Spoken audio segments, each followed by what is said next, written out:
Greetings. How often have we heard of the imbalances that exist between the developed world and the developing world? The haves and the have nots, the global north and the global south. This bite puts the focus on the unfair tilting of scales we see in favor of the global north, most times at the expense of the global south. The global north constitutes countries from the developed markets, predominantly North America and EU.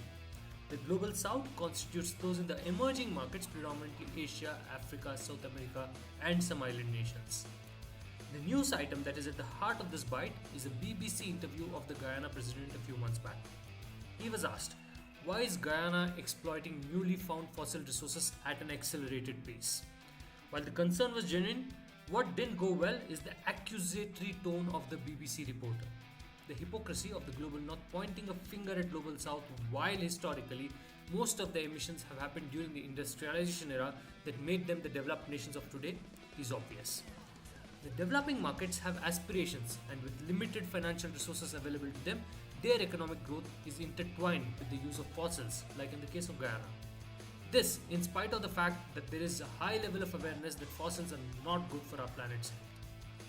Our planet has provided us with a budget of natural resources, a threshold of GHGs that it can naturally handle. If a country has exhausted its fair and equitable share of resources and has released its quota of GHGs to the threshold levels, it must not eat into another country's quota.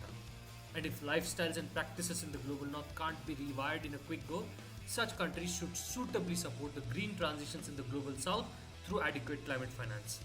Climate finance that is not about debts and loans but about grants.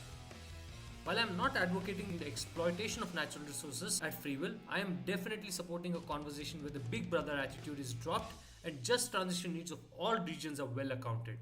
On that note, let me wrap this bite. Looking forward to connect in the next one. Thank you.